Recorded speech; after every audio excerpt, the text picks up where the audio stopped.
would you be able to transfer firearms to yourself, like as an immigrant? Yeah, there's ways to do it. Even as a non-American citizen, you can bring your guns down. I know people who do it. It obviously a lot of this is state dependent, but Unrelated follow-up question: how much of the Canadian border is unguarded? like most of it. Most. Oh. You're listening to the Art and War podcast. Enjoy the show.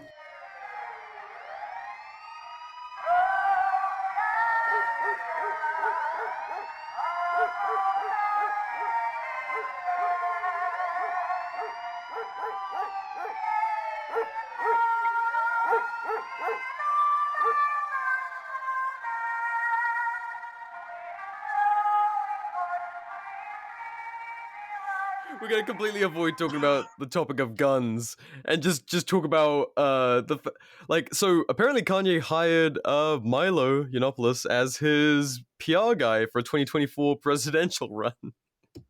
He's still around. Like he hasn't overdosed. He's not dead yet. I wonder what happened to Milo. I have a personal relationship with Milo. That's what I wanted to touch on it. Because not to get too, we're gonna get off topic and then we'll get on topic. I guess is gonna be the way I'll lead into this. But so, how long ago were you working for Milo Yiannopoulos, and what were you doing, Lucas? So, some people that are well versed in Milo lore may remember the 41 interns scandal, where it was revealed that he had a Slack full of like 40 plus interns. Yeah, I was one of them.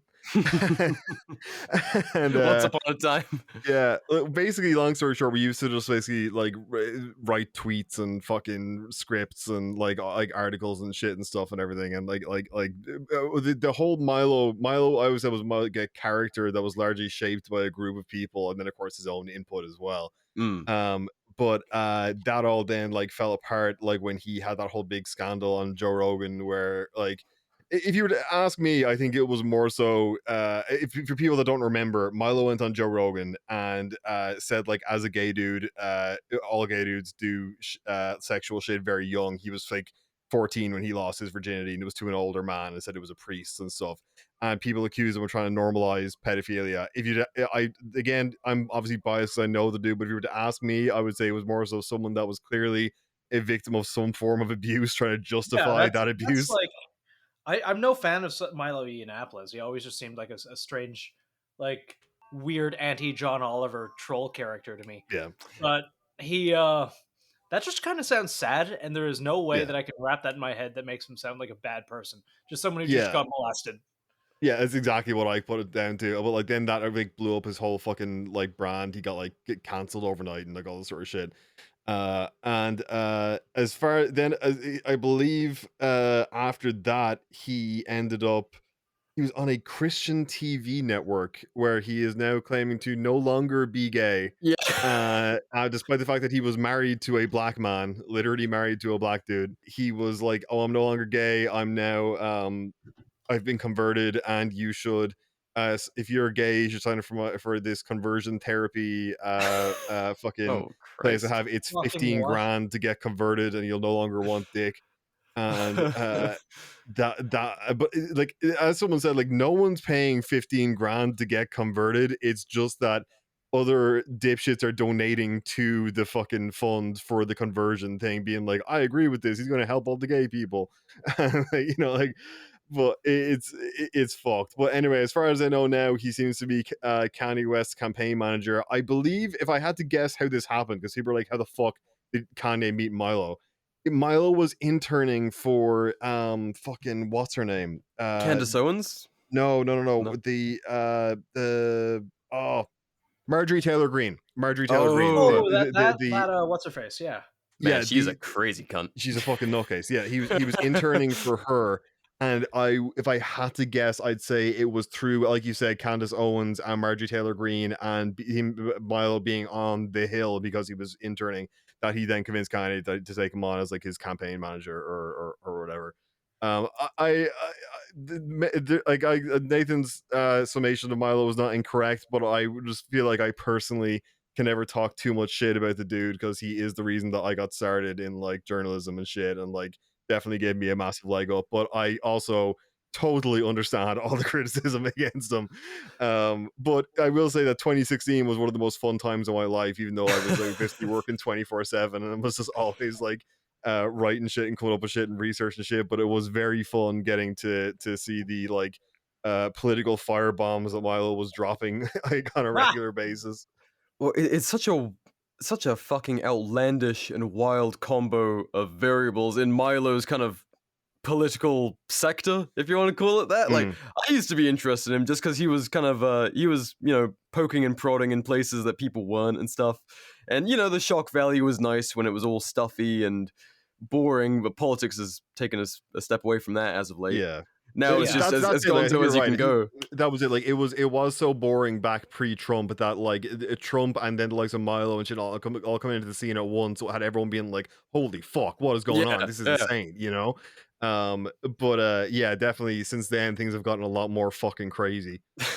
Yeah, now honestly, it got to a point where it was like, "Oh, shut the fuck up, Milo!" Like, it isn't shocking anymore. It's fucking boring. Like, yeah, because he was like poking and prodding, like just like you said, the kind of the gay conversion thing. Like after he got, and to be fair to Milo, if you can be, like he did get absolutely silenced. It wasn't like he got slaughtered, dude. Like the two I always point to as being like an example of going. There is very very clear like coordination between tech companies was both Milo and Alex Jones being literally deplatformed from everything overnight. Alex Jones got banned off Pinterest. Yeah. Who gets banned off Pinterest? No, seriously. Hey, but also I'm wondering what the fuck he was doing on there. But no. Clever holiday decoration ideas, I think. Well, it was the first kind of sign that the internet was no longer the Wild West when we saw those two get like very artificially silenced and like, oh, that can happen to a person you can be coordinated against, and kind of proved what was basically a conspiracy theory at the time, that there was, you know, coordination between big social media companies to silence people. And all of a sudden we're like, oh, it is a real thing. But, you know, the masses... Yeah, the masses at the time were like, oh, well, it's bad people. Those are extreme people, so it's fine. And now, you know, take it to, what was it, 2021 or 2020 when we had, like, truckers getting their bank accounts frozen and stuff in Canada. Oh, yeah. I know someone who got their bank account frozen. Like, he moved down to Texas, and he just chipped in, I think, $10. And he had his bank account frozen back home. That's insane. Yeah. Well, yeah, we went from it being like this... You know, we're just silencing the so-called supervillains on the internet to, oh yeah, regular Joe Schmo who drives a truck and has an opinion can get his life like taken away like that. So yeah, wasn't there like people turning up to like people's houses in Canada being like, I saw you donated to this shit. Why are you donating to that? Wasn't that a thing as well? I saw a couple of videos of that. Yeah, I don't. People being like oh, you mean like Canadian feds or just good citizens? No, feds were like turning up to doors being like, we see you donated to this cause. Like, why'd you do that for? And the person, like, I'd be like, well, first of all, suck my dick. Second of all, get the fuck off my property. Like, Christ, in 1980s, like the US in the 1980s, you could donate to the Mujahideen. In 2020, you can't donate to Canadian truckers. Yeah. Oh, dude, seeing the whole for the crime of being loud in the street for like a week. God, like I know people who went to that, and I know people, you know, who have opinions about it because I'm, you know, in fucking Canada, this goddamn barren hellscape of Canada. And it went one of two ways. Like the people I know who went were anywhere between kind of, you know, Alex Jones listeners people, and also, and this made up for a majority, granola. Like hippies, and obviously this like is I own my body kind of types. Yeah, like and genuinely the I own my body types, but also the types of people who wear tie dye and, you know, vegetarians, all of that. And obviously it's a big mix. You know, you've got any event that has tens of thousands of people plus heading over from all over the country. I know someone like a German couple across my street. One of them went, and I remember seeing them loading their car full of, you know, Canadian flags and food and coolers and all of that. Super nice people. I wouldn't know them from Adam other than the few conversations we've had. But, you know, such a mix of people went. and then suddenly every single news outlet in the country is like, yes, it's Nazis, it's coordinated by Nazis, if you support it, you're a Nazi. And people Dude, believed it. there is Like, no way that there wasn't a paid RCMP guy out there with like the 3 Nazi flags that you could see that was like photographed. There's no way those guys weren't plants. Yeah. Oh my god. Yeah. Who the fuck is like, let us out of our homes waving a Nazi flag? Like, what? Yeah. No, it's people think that America does psyops all the time. Every country does psyops all the time. It is stupid to think that we don't do similar to mass discredit movements. Every country does it. But watching it on television, it was just like, yes, they are being rowdy and people are in danger. And now seeing, in the inquiry, they're talking about pulling tanks into the street. Oh, it's just a joke. We weren't actually going to deploy tanks on protesters, but we were really in danger. Christ.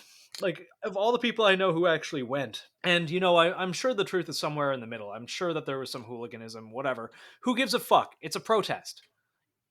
Protests are by nature meant to disturb you.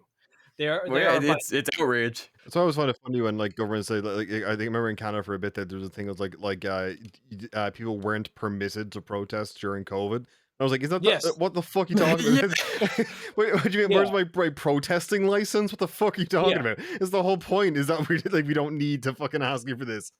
Oh my god, there's a protest here, and I guess it's been long enough now that I can talk about it. I know one of the guys who went to that as well. Like 6 people showed up, and they stayed socially distanced on a hill outside in like coldish weather.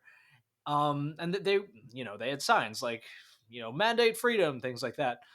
And the police came, and my buddy there ran away from them. He Sensibly. there was a fairly viral video. I mean, like, if you're going to commit crimes, probably this is the one time where you do wear the mask, which he was not. But he ran away from them, and there was a very viral video that actually made its rounds of him running away from the police and the cops running after him, and one of them falls over and eats absolute shit, just face plants.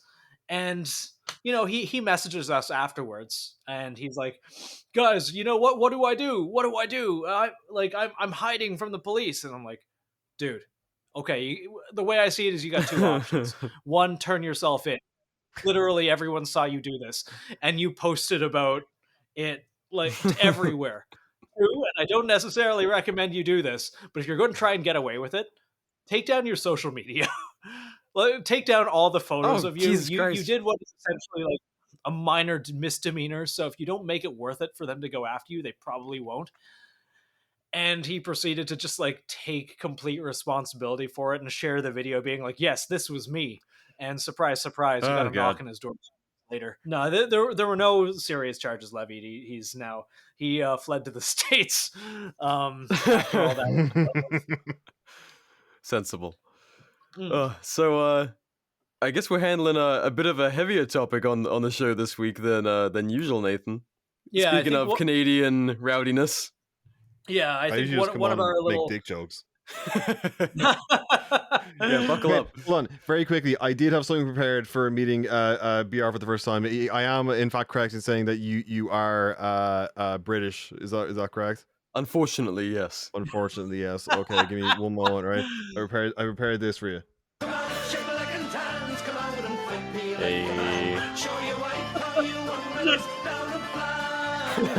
Right, there you go. Sorry, go ahead now. Beautiful. No. I was waiting for the first IRA joke. That's the thing. Like nowadays, most people, like, especially if they don't know me, they'll hit me with the IRA jokes. I'm like, oh yeah, good lads. Yeah, those cool guys. I had a friend once who told me about how he was like, I used to make IRA jokes with an English friend of mine. He was like, literally, he goes like my uncle and my his great uncle, like his dad's uncle, he was killed by the IRA. Like, that's not cool. And I was like, yeah, if you keep this shit up, it'll be fucking add another body count to the family list, won't it? Shut the fuck up. Oh fuck. In England, I was mostly hanging out with Irish lads before I left, because a lot of the people I was training with when I was doing my army stuff were Irish lads, and I just couldn't fucking relate to the Brits. They were a bunch of posh boys, so yeah, I know. But no, Yeah, good no, to. there's no actual, I think, real animosity between the Irish and the English. Unless up north maybe, but like down here, I don't think there's anything. No one gives a shit. It's basically at banter level. It might Yeah. escalate back to pipe bombs, but at the minute it's banter. Yeah, the moment it's cool. Any minute could be blowing apart babies and horses again. So who knows? No, as I've said before, literally, like the entire like focus of Irish people is just keep everything steady, keep it chill, no one fight, and that's really all Irish people want. So like, That's why I get on with them. It's good vibes. yeah, It's no drama. I'm all fucked up now. you were talking to Nathan about gun stuff. Yes, Oh, yes. yeah. Speaking of pipe bombs, Speaking of pipe, no. All right. That's gonna get a door knock. Yeah. So Canada has decided that. And for the purpose of this podcast, the following 2 hours are all a comedy routine. they're all a comedy routine. We've been practicing this bit for a little while. Everything that we say is satirical, and nothing is serious.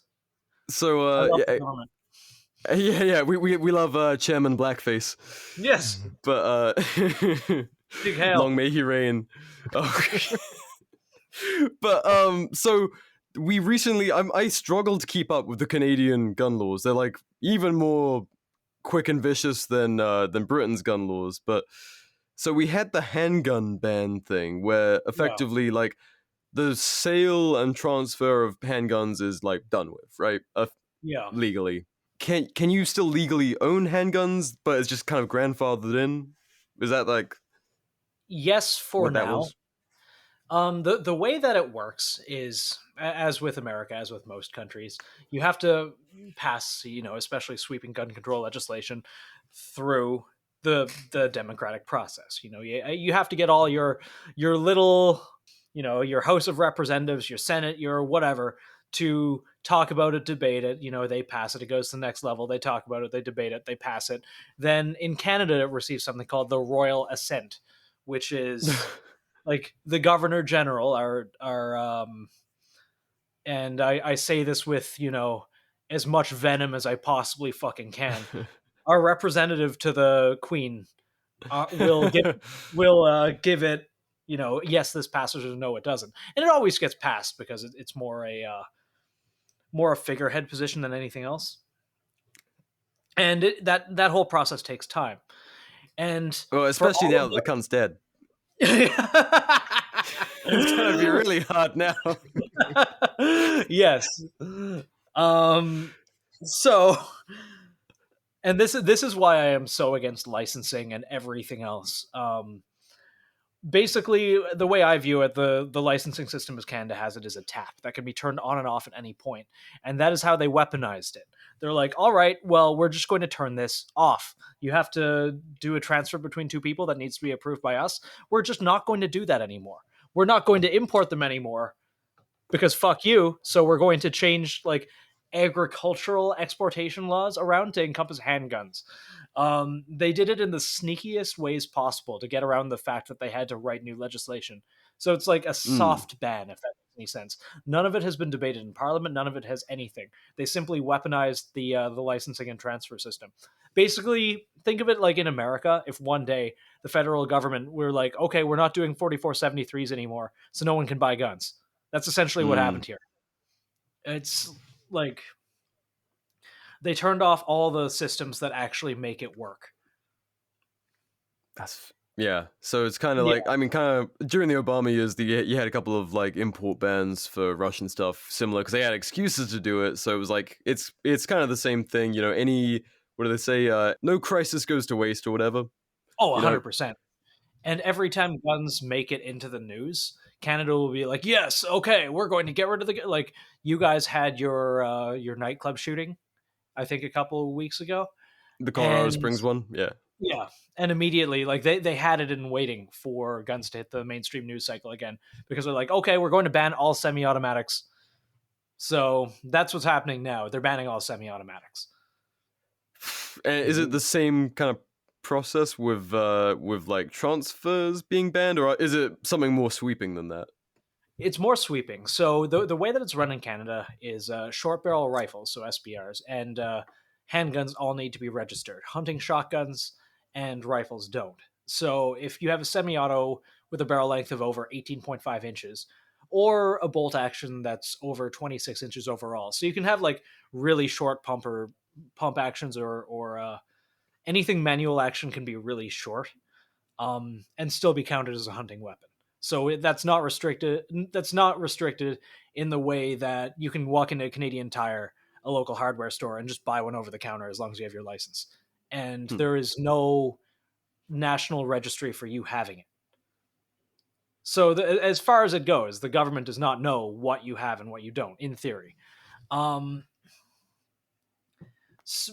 problem is if you have a restricted weapon, so for example, all AR-15s, any handgun, any short barrel rifle that's semi-auto in nature. So well, like, and in Canada, do you say an SBR is shorter than 18.5 inches? yep. Holy fuck. Yeah, so your barrel limit is 16 inches. Ours is 18.5. Yeah. So that's why you see, you know, me and everyone else running around with big long boy builds because of law. And it's stupid. It's fucking stupid. Don't get me wrong. But yeah, it's like your SBR laws, except pin and welding isn't a thing. They have a really clear definition of barrel length, which it basically goes from the end of the chamber to where the rifling ends. You can't pin and weld to get around it. Okay. Yeah. Fuck me. Yeah, no, it's fucking stupid. But anyways, anyone with a non-restricted rifle, so like a hunting rifle or shotgun, ostensibly, or like an AR-180B or a CZ Bren 2 with a long barrel or a Tavor, the government doesn't know who has those. They just know they exist. And you guys don't have like firearm licenses or anything like that? We do. Okay. Which is, again, something that I find is weaponized. For example, like during COVID, they just turned off the taps on those in general. Like if they because germs? Because germs. Like, we're not holding the classes anymore because germs. We're not processing this paperwork anymore because... And it became like a 1.5 year wait to get a license if you could get into a class at all, which you generally couldn't for like 2 years. So it became weaponized. And, you know, you can argue parts of it weren't weaponized. And it was, oh, you know, the lockdowns to keep everyone safe. But things like using the licensing system and the transfer system to simply stop people from buying things, that's weaponized. Yeah, no, for sure. I mean, you give them an inch, they take a mile. And that's how it is everywhere. You know? Yeah. That doesn't take a Brit, an Irishman, and a Canadian to tell you that. Yeah. No, 100 This is fucking kind of similar. Like, I don't want to go too off topic, or whatever. But I was just like noticing the other day, like how many people I know that have now completely rewritten history to pretend that they never supported the COVID lockdown bullshit, and that they were never willing to rat out their fucking neighbors, and never like going like absolutely like destroying anyone that dared to go outside without a mask or some shit. Like this is all of a sudden being completely rewritten now to being like, oh, you know, it was actually ridiculous. Like, it was terrible. They did all that. Yeah. Like, you fucking did this. Oh god. Like, you did this. You supported this. You ratted people out and shouted them down. Like, I remember my own fucking sister. And this is something we should get into too, like the COVID amnesty, where everyone wants to like retroactively forget that the last few years happened. Yeah, I'm gonna fucking bitch about that too. My own fucking sister was telling me how she hoped unvaccinated people would go to jail. It's like but that's all it takes. It takes one big crisis to, you know, divide people on an issue they had, you know. No one was Nathan, you need to provide some context here first, though. Yep. Your sister is very hot, okay? That everyone needs to keep that in mind. Is that something people need to know? They need to keep that in their mind when they hear that. She is very hot. She was wishing death on. Yeah, so she's like at least an 8 minimum, okay? Oh my god, I love my sister to death, but that was just such a fucking donkey brain take. Actually, did she genuinely want unvaccinated people to be arrested? Why? Like, what was the argument? I don't know. She's a doctor. She regurgitates a lot of garbage. And the because she was being completely serious. Thing. We had a big conversation about it afterwards. She's like, "Oh well, for the public health, you know, they're very purposely going around spreading this disease, and you know, they're." But and the thing is, again, this spread is it more than people that were vaccinated. That was like they said that literally almost from the beginning. They rolled it out. It was only like about like maybe a month where they were like, "Oh yeah, no, actually no, it doesn't actually stop you spreading it." Like Yeah. that was like there was very little time between like the vaccines rolling out and realizing that. Yeah. Well, she had no idea, and she's a fucking doctor, straight A student, working in the hospital. And she had no idea because that's. And I remember going to a family dinner, having to keep my mouth shut because, my two of the doctors in my family are there, and they're talking about how wonderful it is that they're rolling out vaccines to 3+, I think the age groups were, and like how that's really going to stop at this time. That's the most important age range to vaccinate. It's like, Yeah, the super spreader 3-year-olds yeah. with all their socializing. And this was, I want to say, like near the end of the lockdowns, but before the mandates got lifted for us. So this would have been, I think, around Christmas 2021. Hmm. So like everyone who knew better already knew better. Everyone knew that it could still be spread, vaccinated or not. My favorite message during that time was the White House reinforcing that message with, Happy Christmas or whatever to the vaccinated, and for the unvaccinated, you're gonna have a winter of illness and death. Yeah, illness and death from the White House. It's saw like that. Didn't happen. I really, I was chilling. I really, really hate how the cool thing to do in politics now is to otherize an entire group of people and basically blame them. Yeah. Which, like, it has been, basically since time immemorial. But I don't remember it ever being this bad during my lifetime. It's very shameless. Yeah. Like, they will outright be like, yep, these people are causing all of the misery in the world. Which, like, so many governments, including, like, the Canadian, fancy themselves to be the woke ones who don't do that, who don't make someone the other. And yet that's, like, the majority of their policy is to have an other to point to and be like, these are the bad guys. Oh, and 100%. we would be, like, everything we're doing would make it a utopia if it wasn't for these others. Yeah. So if we just kind of ideologically purge them until it's okay to, unperson them with bank accounts and all the rest of it, and disarming them and all of, they're making it okay to sound all tinfoil hash, but we're seeing it in front of our eyes. It's pretty fucking undeniable at this point. Yeah, 100%. 100%, and it's often done on both sides, as well. Like there's no real getting away from it. Like it seems to be a constant thing like that now, where it's just nothing but like you see it in everything. Like through just look at like any of the latest fucking like culture shit, any movies or TV shows. How many of them just make reference constantly to real life American fucking politics and how impossible it is to escape. And it's there's always some fucking writer's political opinion. And again, I wouldn't mind if political opinions were fucking nuanced or like well thought out, but it's usually just like other side bad. Yeah. It's like The Boys. The Boys was so bad for that. The entire last season's becoming an analogy for the thing is like at the beginning, it was a subtle analogy, well, relatively subtle, for being like talking about the corporatization of everything, the like how which the is what the elites comics is about. Yeah, how the elites are like completely fucked up, and yet they're told everyone else sees like Sanders, like how they're covering up the fact they can get away with doing whatever the fuck they want, how they're all drug addicts and fucking thing, all this shit. That, like, and then like by the third season, it's again just like Nazis bad. Yeah. It's like, oh yes, Nazis bad, but also like Nazis are MAGA. There's no difference. Yeah. Like the conflation and the unpersoning is a lot. Homelander is Trump. Yeah. And next thing you know, you've got like Midwesterners who just like they like the flag, God, and guns, and now all of a sudden they're conflated with Nazis. It's like oof. Yeah. It's very annoying. It's very, very annoying, and I feel like, and you're absolutely right, both sides do this. It serves nothing to do but to dehumanize the other side, and I hate that. I genuinely do. Oh yeah, I mean, it's kind of a pit that I'm not sure politics is going to crawl out of. I think that's just kind of what it is now until I think until it breaks itself. Yeah. And it's just like, what kind of breaking itself will happen? Like, are we eventually, because like 10 years ago, if you told me like, oh yes, we're going to come to this, I would have thought you were insane. But here in 2022, it's like I can see camps within my lifetime, and that. Well, I mean, we have seen camps. Yeah, actually. Right now in China, they're still chasing the no COVID policy. I was just about to say China right now is like back into full on lockdowns, camp mode.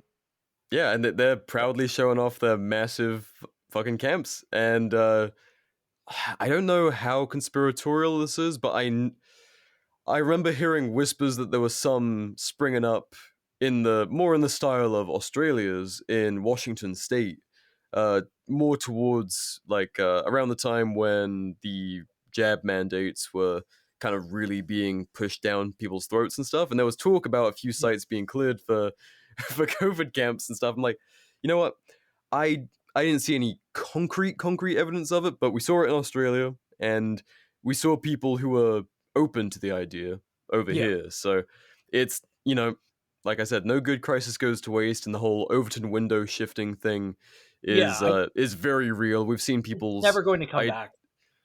Yeah. I mean, you can't get back from it's okay to put my political enemies in camps, or like people were even talking about after January 6th to put people into re-education camps because they've been radicalized.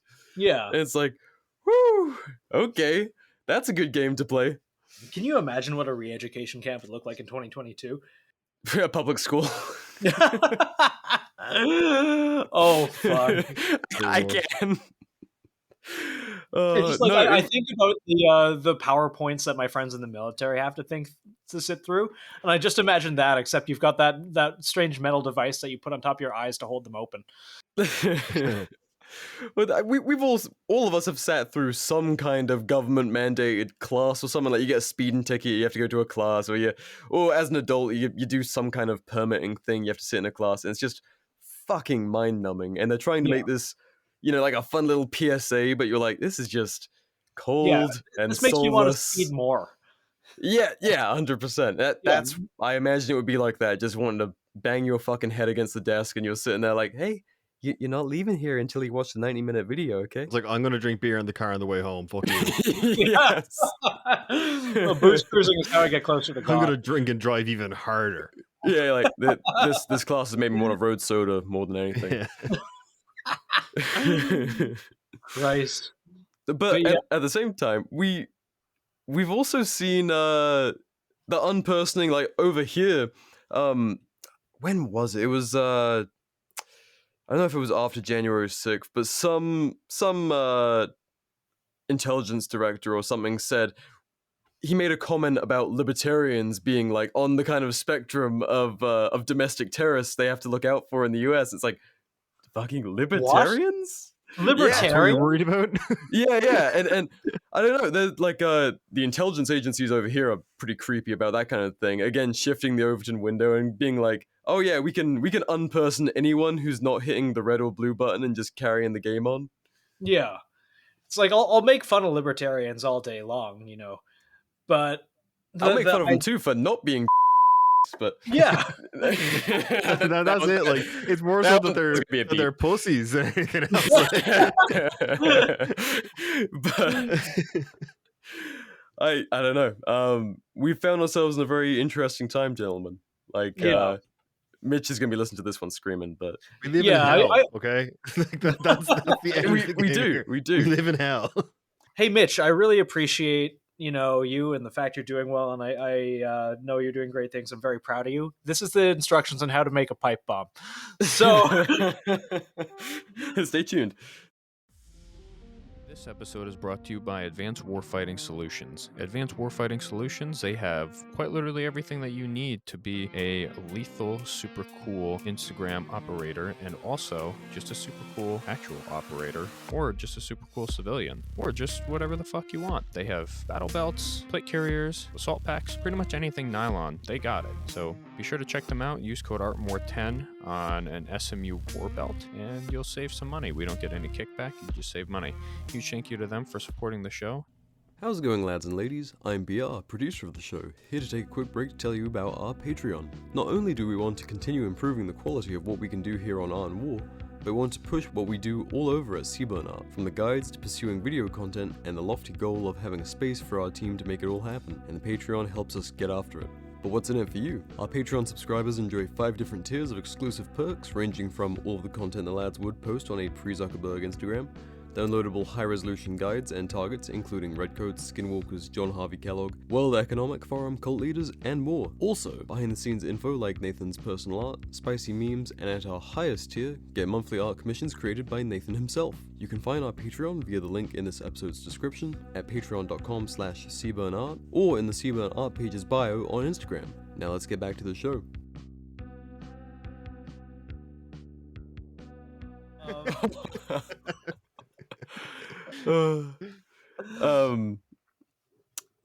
So yeah, Nathan, what's next in Canada? Oh, right, for guns. Yeah, what is this is what's like gonna half happen? Schizo-cast, half not. So we're just jumping topic to topic, and I love it. I'm getting dragged under. Honestly, like it's fucked. It's absolutely fucked. I've read the list of what is being banned on this. You know, the master list is 308 pages long. Oh my god! Of just firearm names? Yep. Holy you know what got shit. banned? Sporterized Mauser Kar 98s. 5-shot bolt actions. I was going to bring up the SKS, but yeah, that's even more like a bolt action battle rifle, quote unquote. Yeah. Rolling block single shot Remington rifles got banned. SKSs, 22 different variant, like every variant of them, they were very specific, got banned. AR-180s, which were basically the replacement for the AR-15 when that got banned, are banned and all derivatives thereof. Like, they really hit everything. GSG 15s and 16s got banned. Like those 22 rifles that look kind of like MP5s. Like they're made of cheese. They're garbage. They look scary, but they shoot 22s. They're 22s. Banned. Like a pile of pump action and mainly semi-automatic, like 2-bed shotguns. Banned. A lot. Like the list encompassed way too many things. And I remember, friends of mine were like, oh, they'll never ban the SKS. Yeah, they fucking will. And I guarantee in a few years, they're going to be coming after lever actions and bolt actions. Reloading supplies. Like, they're also banning... At this age, why are they doing this slow, steady burn? Why have they literally not just overnight been like, fucking assault rifle ban and just fucking, like banned everything? That's kind of what this is. Like, this leaves less... Like, this probably gets rid of 3/4 of guns in Canada in private ownership, if I had to guess.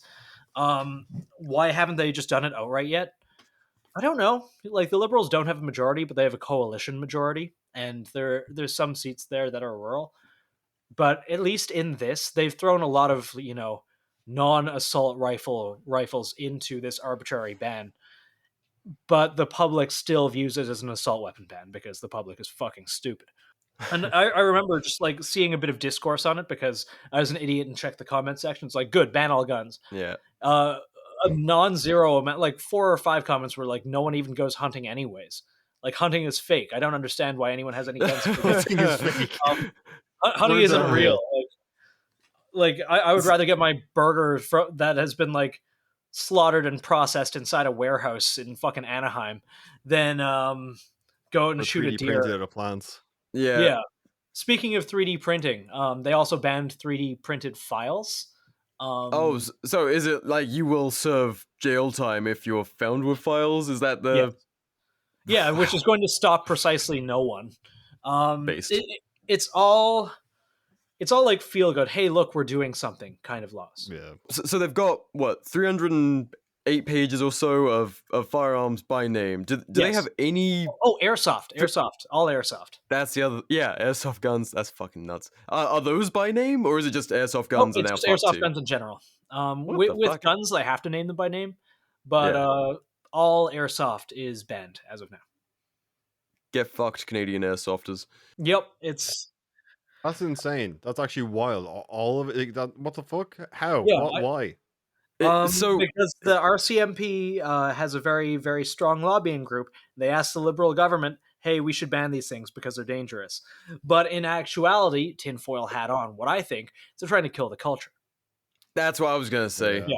Because, like, up until recently, airsoft was, like, cringe to the majority of the firearms community. But, like, the last 2 years or so, it's actually become, like, a massive on-ramp. Like, they correctly were like, oh, this is actually a great way to get people into the culture. And I think as well, like a lot of it was that like there was more of these sort of bans coming in, and so people in places where it was getting harder to get access to real firearms were, keeping up on their skills and shit like that with airsoft. Yeah. Yeah. No, I mean, 100%. there's like talented Japanese shooters that, obviously they have no firearms there who can come to the US and plink with a 9mm Glock and, smoke. Yeah, Liku Tactical is fucking incredible. He's, amazing. There's a good video T-Rex Arms did of bringing him to America, and he'd never fired a real gun in his life, but he did all his LARPing with just like dry fire with airsoft. And within 4 hours, he was out shooting like softcom guys, police, like SWAT team. He was ripping it up on the range. And like, if you spend so much of your time, dry firing, you can gain a lot of skill, and airsoft is pretty good for that. Same with, force on force with the right people in the right conditions. And like airsoft is such a huge on-ramp into gun culture. So are video games, so are everything else. But you can't get away with banning video games as easily as you can ban airsoft. No, watch Canada. Yes. Yeah. There's some old man who's flirting with the idea of 100%. When this doesn't work, and they'll be like, "Oh, we gotta really clamp down on the militant culture in our youth." Yeah. My mind jumps to like every time there's anything anywhere, Canada will decide to add more groups to the terrorist watch lists. So one of them was incels. Incels, just as a monolith, are guys who can't get fucked are probably gonna try blowing something up. It's like, how do you even identify someone as that? Like, just do you have your Virgin card? Do you still have that? Then you get in the they just have weekly meetings at local community halls. They just arrest loser guys, and they're like, "Yeah, you don't look like you get fucked. Put him down as a terrorist." Just checking on the people who visited GameStop more than 3 times in the past month and being like, "Right, get in the fucking van." But my mind jumps to there was that guy who killed a bunch of people driving a van or a car or something through a Toronto street. And he's like, "Yeah, I was an incel. I just hate women, so and so." And then it turned out later on he was just saying that to get as much media's attention as he could. And whatever, he's the reason that incels have been added to the fucking list, but they never took that back. They don't care. It's a political move. Same with the Proud Boys. The way Nathan did that guy's voice got me really bad because it sounded like he was like an old-timey Western man, like, "Yeah, I reckon I'm one of them there incels." Yep. Lifelong. Yeah. Like they added the Proud Boys to it. There's like some fucking meme page about like turning North America in a diagonal country or something. They've added those to it. What? Yeah, no, it's entirely like what whatever do you think makes is the most ridiculous group we can get designated a terrorist group in Canada? Furries. Yeah, like furries. Yeah. The Seaburn Art Team. Oh my god. But like the convoy people are like, yes, they're domestic terrorist insurrectionists and they're here to overthrow the like a bunch of unarmed people, and they're like, "Oh, they found a bunch of guns." Like a few people had like their hunting rifles and unrestricted rifles in their trailers that they brought with them from across the country. Who gives a fuck? Legitimately, can anyone give me an example of anyone from those fucking convoys committing like actual violence? I'm willing to believe it happened. I just have not seen anything like that. Yeah, but like people don't care. It's like the January 6th thing. Like, "Oh, we almost lost the Capitol to a bunch of like old retarded boomers with no like," and they're like, "Oh, well, they were totally armed. Look at this screen grab. This guy had a sharp thing on the end of his flag." Like, who gives a fuck? There were armed Capitol security with fucking guns there. The only person who was killed on scene was just some fucking Trump lady. And people act like it was they basically just lost democracy. It was wild seeing billboards with FBI wanted things. Like, "Do you know someone who was at the Capitol on January 6th just driving on my way to work?" It's like, oh wow, we really live in like pre-1984 society right now. We're like right fucking there. It's amazing that it wasn't abused more. Like I'd just be like, any school teacher that ever fucked with me, I'd be like, I reckon he was there. He seems the type. Fucking go check him out. Always battling on about Trump. Like he's been posting a lot of Trump stuff. God, that reminds me of that fucking guy who he ran over the 18-year-old. He's like, oh, he's a far right Trump yeah. extremist.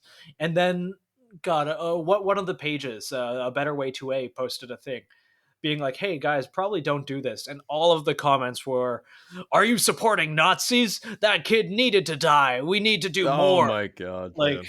holy fuck. It's Well, like, this is that's- where we are.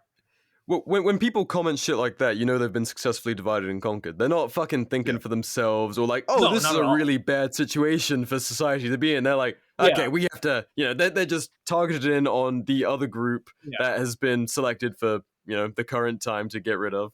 But one thing Yeah. I find funny is that if you, even when you talk to any of the guys on the right that are calling for a civil war or whatever, they are expecting like just that is a civil war. But whenever you talk to any of the guys on the left in those kind of anarchist or groups or whatever, they seem to expect like everyone else on the right to sit there and do nothing and not retaliate in any way, but to let them just be mass genocided.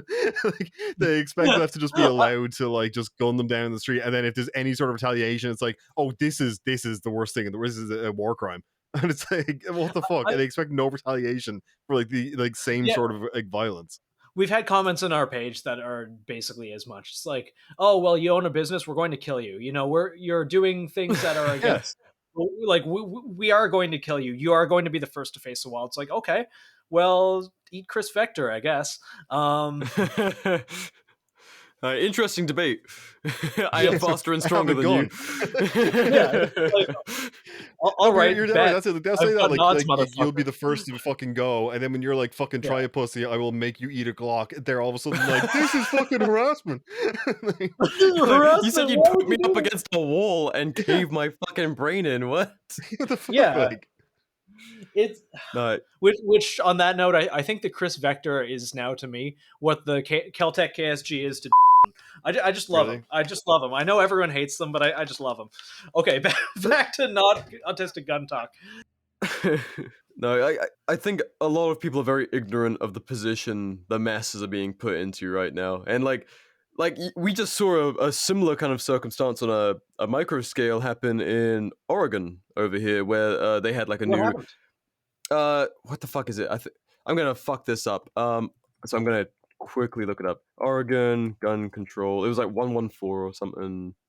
Measure 114. So Oh yeah, I yeah. guess- I heard about this.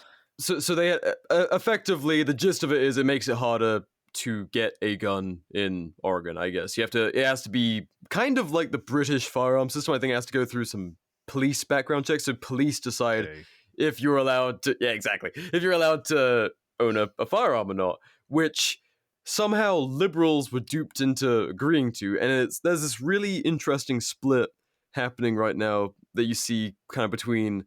And this, a lot of people are ignorant of the difference, liberals and leftists. And there's this whole thing about if you go far enough left, you get your guns back, And so all of the liberals wanted this feel good thing where it's like, oh yeah, police will stop people from getting guns like that. It has to go through them. They have to, it makes it a little bit harder. There's more background checks and stuff. But at the same time, leftists were like, what the fuck? Now cops decide if we're allowed to have guns or not. So you have, all sorts of marginalized people worried now that the liberals have fucked them over, and they've it's a example of the other. In this case, with this measure, it was the other being crazy right-wing armed nut jobs. We need to prevent the other from getting guns, and then they were left like, hey, the people that we're trying to protect, marginalized black communities, gay community, whatever, who are being gunned down and stuff. It's like, yeah, now they can't protect themselves. They can't Way to get go, guns guys. either. Yeah, now Yeah. you just have to, you call the cops Nazis, you call the cops, far right, whatever, and then you assure they're the only ones who get guns. Like that's great. Yeah, like ACAB, I guess. It's just the whole the othering of other groups and stuff being used against people, and they don't even realize it. They'll happily vote along with it until they're like, oh fuck. I've just boxed myself into a corner, and we're seeing it happen more and more. I mean, conservatives do it all the time too. Patriot Act and all of that. Like, we gotta get them terrorists, and now it's like, the NSA has just been watching what you've been up to since the 90s. Actually, They have your uncle Greg, who was at January 6th, going to jail. yeah, because of your voting history. Way to go, buddy. Yeah, feeling the freedom. So I'm shocked that this podcast has not faced like some sort of like Spotify attempted censorship or something. Like Yeah, I well, don't think they know who we are they yet. Like haven't found yeah. us yet. we haven't told we've them got- about all the wonderful uses of potassium nitrate. the thing we have got very good listenership, which is what concerns me. I'm like, okay, we're like there's a lot of like basically meme podcasts, which Yeah. most of these start out as, and then it actually did kind of good, and now I'm like, all right, let's see when we attract attention. Let's see how long it takes. Yeah, me and Nathan we were on the phone the other day chatting about like planning a few episodes and stuff, and came around to the topic of friends and kind of acquaintances we know that have been no-knocked, or not no-knocked, but just had a knock on the A door visit. from people. Yeah, and it's like, all right, well, it hasn't come around to us yet, so I Yeah, don't it know if we're hasn't- just boring. I'm a little offended, but You know, of the three people I know who got themselves onto just like terror watch lists, all of them have been like military and deployed. I genuinely think that, and one of them doesn't even do anything bad. He posts the odd spicy meme, but he's like a good guy, a good friend of mine. I stayed with him down in when I got stranded there. He went to go buy a house, and he got denied because not denied. They told him he was on a terrorist watch list, and it came up. what? Yeah, and never Oh got my knocked or fucking anything. Christ. He had no idea. And yeah, we know the two other people who got knocked. One of which was at his work, and the other person, people came to his house, two FBI agents, and they're like, "Oh, we're investigating someone else, and we need you to tell me about them," which is like the obvious playbook that they always fucking do. Yeah, you're not in any trouble. Just tell us everything you've been up to Everything recently. about this. Yeah, tell us about everything else, but we can't tell you who this person is that we're investigating. It's because it's you, and it's because like they always prioritize. Yeah, they always So, prioritize people yeah, who like did violence for the government, because I feel like there's a real pipeline of like former active duty military to like radically hates the government people, which for good fucking reason. I would also hate the government if I killed brown people for them. But luckily for them, I hate the government anyway. I know a dude. I know a dude that got visited by MI5 because they thought that he might be a terrorist. This would have been like at the like in between like Trump election and January 6th, so they were all worried about like fucking like right-wing terrorists and shit. And to be fair, I'm just gonna call him by what I called him for years. I called him Nazi Jack because he kept being in groups with actual Nazis. And I was like, "This is your fault, Nazi Jack. This is entirely on you." He was like, "Oh, it's just like it's a free speech fucking discourse or a Facebook group," and the fucking photo was the banner image was like a fash wave fucking swastika.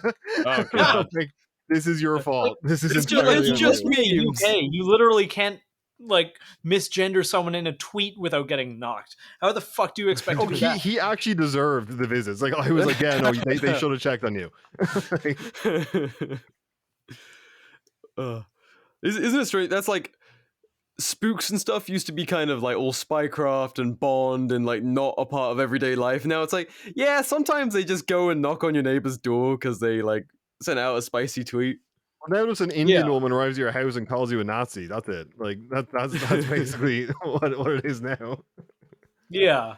It's like I have heard, and I can't substantiate, about the massive morale problems within like intelligence and law enforcement both. And I would imagine they would want to keep these numbers quiet. Like they haven't had as good luck as keeping the military numbers quiet. The military numbers are very public, and from some leaked documents from some people in pretty high positions, they're a lot worse than the numbers actually seem. Good. It would put the government in a very bad position to reveal those numbers when it comes to both, intelligence and domestic law enforcement. Yeah. Like, I mean, the signs are there. Like there are constantly ads around here trying to recruit more officers, and there's always like, I mean, just from like shooting groups and stuff, you hear about all sorts of ex-cops and stuff who are like, nah, fuck this, Yeah. So, I mean, I'm all for it. If you're a cop, you should quit your job.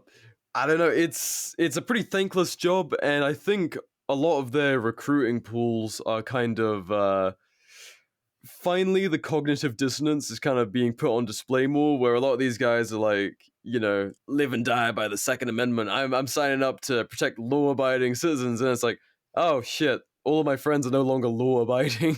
Yeah.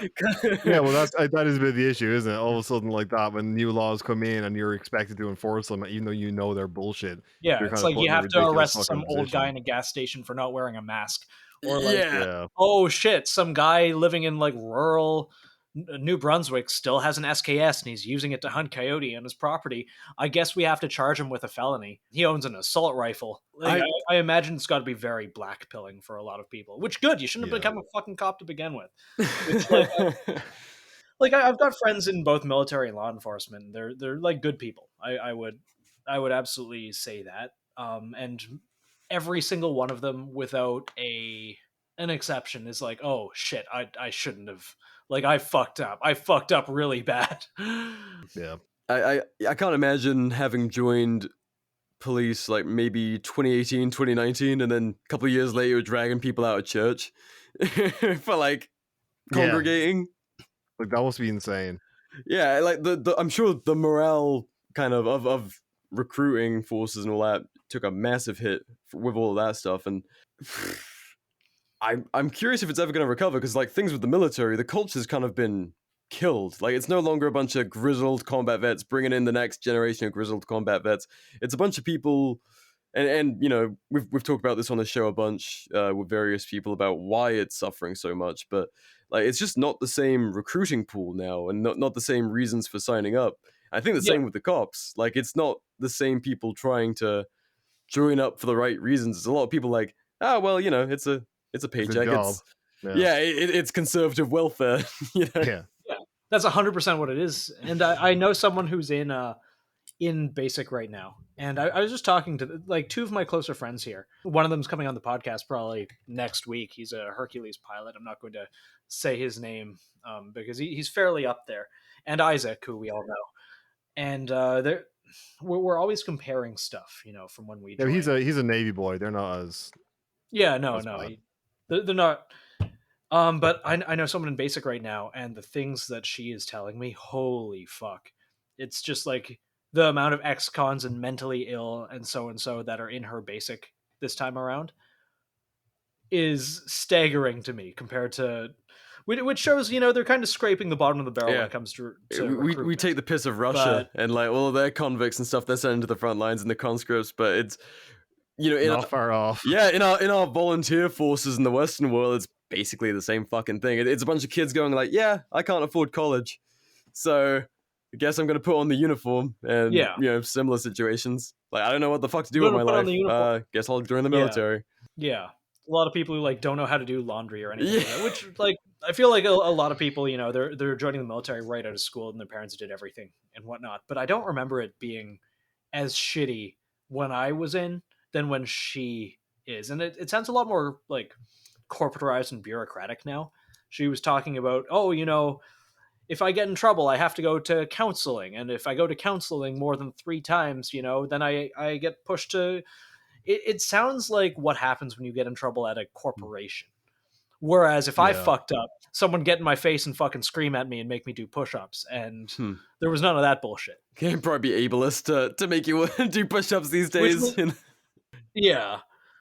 No, I remember, I think I came in right as they were disallowed from doing that. So they weren't allowed to make you do push-ups at all unless they did, or because, eliminating hazing, basically, right? Yeah. Oh, okay. So we just had this one really, really jacked dude who would just come in and like make us do everything. And he's just like laughing. Or alternatively, if they didn't have that guy available, they would just tape garbage bags over all the windows and then make us do stuff. Which, looking back, based. It's wild. So with this, back to the gun shit, to be jumping all over the place, like, you're talking about the situation, if a guy had a SKS, a couple of years from now that he uses out in rural Canada, like, have they got any kind of steps in place? So they've decided these 300 plus pages of guns are all no, they're going away, they're prohibited, but what the fuck does that mean? Like, are they gonna do door-to-door stuff? Is there gonna be buybacks? or what the fuck? I don't think so. They said that they were going to do a buyback after a lot of political pressure from one of the other areas of the coalition government for AR-15s, and there were significantly less AR-15s than there are anything else. There were a couple, probably like between 10 and Is that 40,000 of them in the country, and they haven't figured that out. Like it's been almost 3 years now, and they haven't figured it out. and that was after was that after the very public shooting? Is that what he used, an AR? Yeah, after Port-au-Prince. Okay. After the big one where a cop went on a shooting rampage across Nova Scotia. Shocker. Yeah, like our undercover RCMP informant. I don't care, but regardless, So they haven't even figured out that ban that's 3 years old. they haven't, and it's been almost 3 years, and that's for a ton of less guns that they actually do have a registry for. So I doubt there's going to be any sort of buyback for these, but I honestly think they're smarter than that. They know that no one's going to go door to door to get them. So I think for the few people who pop their heads up, they're going to make examples of them. Yeah.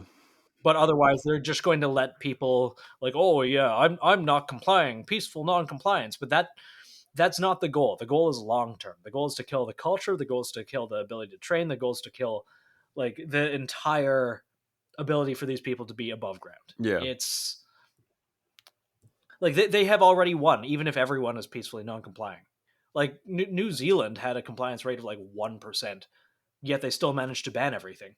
I will say though, it is causing quite a schism in the politics across the country, which one of the provinces has already said like, no, we're not prosecuting any of this. Fuck this. This is stupid. And if this leads to just some sort of Canada-wide political balkanization, great, fantastic. Limit the power of federal government.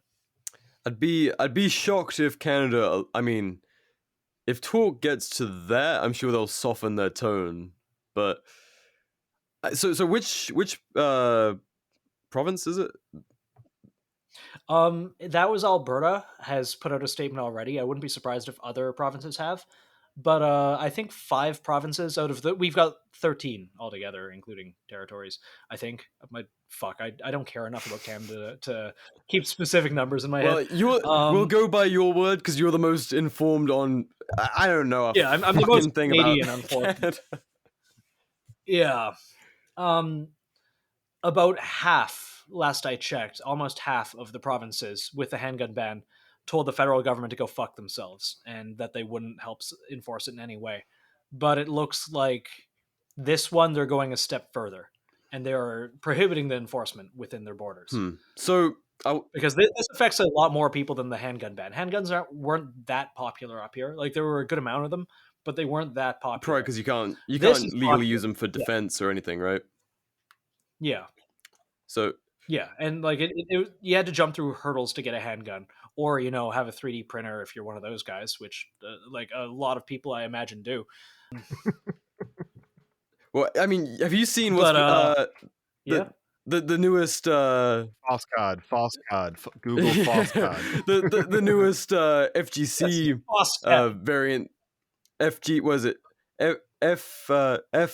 FMGC, fuck machine gun control. Yes. It's a shorter, more compact FGC9 that's full auto. Yep. There was a guy testing it in a basement, just shooting into a fucking pot, full auto. I was like if that's happening under the EU's nose, like imagine what's possible in Canada, where there's still like, I mean, buy up all the 9mm you can. If you're a crafty Canadian, stack that away. Do you guys have restrictions on buying ammunition? Not yet. I think that's what's going to come next. If I had to guess, that's coming next. But what I think is going to happen with this is they've basically exhausted everything. Australia's at the point now where their next gun control push has been for lever actions, which I find really fucking funny. That's probably where we'll be, as well as restrictions for buying ammo and reloading components. See, like what people right there, you have it. What people really need to understand is this is not like, if anyone's still in that law-abiding kind of mindset where they're like, oh, they're just trying to, they're making arguments for why certain criteria of guns need to be banned. that is not the game. You're playing the wrong game. Like, making those arguments Yeah. is like a loser's game. But Yeah, absolutely. it's inevitable. It's an inevitable trudge towards complete disarmament, and that is what it is Yeah. universally. And you can see the various timelines throughout the Commonwealth kind of, most clearly. You've got England, New Zealand, Australia, and Canada, all at varying stages of the citizens being disarmed and where the culture's at. Like England now, Yeah. you're a fucking lunatic, or Britain, you're a fucking lunatic if you own firearms and you're not a farmer. Yeah. It's like, Straight up. why would you have one? Like, I like to go target shooting. Why? Like it. What's wrong Yeah, with yeah. And can't you do that with an air gun? Can't you do that with airsoft? Well, like, Until those eventually get, kind of the same cultural treatment where it's like, oh, you go airsoft and you dress up, you play soldier on the weekends or whatever, or a pellet gun. Why do you want to play with guns? oh, you're weird. Or why not? Why do you want to do that? Yeah, why not just have a bow and arrow if you want to? If you want to practice marksmanship or whatever. Yeah. It's just a constant trudge, and whatever they can get Yeah. away with, And little it by little. goes forever. Yeah, Yeah, and what no The one answer wants is to just stop say- apologizing, stop trying to make excuses, just tell them to Yeah. go fuck themselves. that's honestly where I am. Before I was like, oh yeah, I like target shooting. I'm just like, yeah, go fuck yourself. Yeah. Like, if you don't like what I do, that's totally fine. I don't give a shit. Like my rights don't exist to fit through the window of your comfort. Yeah. It's Yeah. like mob rule doesn't have any place in genocide-proofing society. Like Yeah. when you bow down to the 51%, you're putting the 49% at risk every single Yeah. time. So, and a lot of people, they do get stuck in the arguments of like, oh, well, I need this AR-15 for, it's the same weapon the military uses, or I need this for this purpose. No, fuck that. Because they will whittle you down and down. And we're already arguing over completely neutered gun rights. Like, if we look at what the US had initially, where private citizens could form up a navy, and fight the most powerful empire on earth to a standstill. Like, that is a very different spot than arguing over your neutered military rifle, which is not the same as what they're, what the people telling you that you don't need to defend yourself in various ways. It's what everyone surrounding them is armed with. It makes no fucking sense.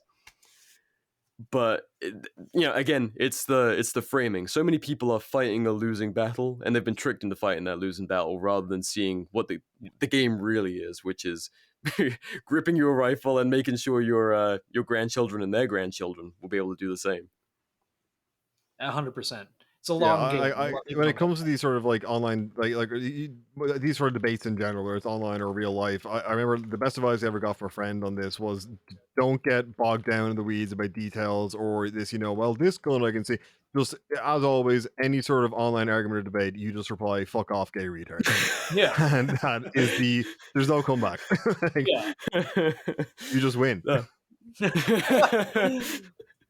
Debate 101 with Arn War. Debate 101, fuck off, gay retard. That's the only phrase you need. You have lost. But yeah, no, it's like, and at the Liberal end of the day, owned. like it's so hard to get people to see like this, but in the end of the day, it's like, if you want to ban something, you have to also be okay with those people being thrown in a cage or killed for your cause. Yeah. Like at the end of the day, you have to be okay with, like, one, the rule of law is absolute. So every single law that you can think of that you would break, anything between like weed, abortion, whatever, like, we're not going to get into the nitty gritty of what you agree or disagree with. But if that person, whatever laws they agree with someone being breaking without, being killed for it or thrown in a cage for it, they also have to be okay with you doing the same. Yeah. So like, and this argument, sorry, go ahead. Oh no, it's back to people being treated as the other. Like, no matter where your beliefs lay, like, end of the day, you're either practicing, whatever you believe in because you've been allowed to, or you're creating a space where you're like, I'm not going to be fucked with while I'm living my lifestyle. Yeah. And that's different between being a subject and being an individual. And wherever you fucking lay with your politics, like, that is the reality. You can either get stomped on, or you can make a space for yourself. And, whether that's culturally or individually. And if you're not doing that, then you're at the whims of someone else. Yeah. My mind jumps to, and I don't know why we had this talk right before it started, and I hate the fact these exist. You know how there's like a thin blue line for things, like the thin blue line is for cops, thin red line is for firefighters. Recently the thin purple line, as of 2020, it's been changed to security guards, which I find fucking hilarious. But before it was changed to security guards, it was for politicians who were victims of violence. And that is just the funniest shit to me. That is unbelievable. I really hope that's it. Where did you saw that on Flags? What was it? I was looking through it earlier. It was on hold on. We had a source for this, people. Yeah. Hold on. Flag something or other. I just can't believe that someone was like, you know who needs some representation? Wounded politicians. Who's making all these flags? Whether it's fucking gender flags or this shit, who is literally making these? The same people. Flagandbanner.com. Big flag. Unbelievable. What was it? Flagandbanner.com. But pre-2020, it was used to, as it says, politicians who are injured, on politicians who are victims of violence, who experienced violence. Oh, I'm on Wikipedia. It represents politicians who experienced violence while in office.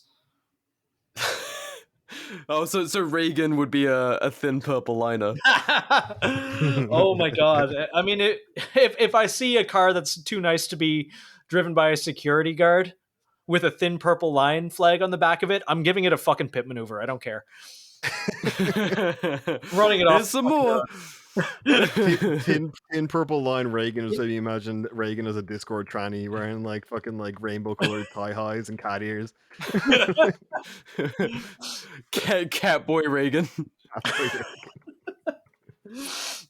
Maybe clearly we're all talking about Grand Theft Auto here. Absolutely, in Minecraft on Nathan's private Minecraft server. My private Minecraft server that we're all members of.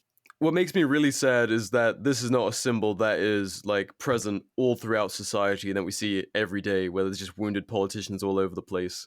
that would be good. It was just like, yeah, they just can't make it out of office without getting. I'd be like, oh man, that's so sad.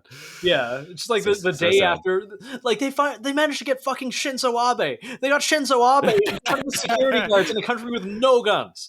So based. They use like two pieces of pipe with pieces of pipe and shit. That is fucking hate. This guy was sitting in his apartment like this fucking. And all the political parties over there now are kind of like, well, he kind of actually had a point about the whole thing, and they're like passing laws based on his like what he was upset about.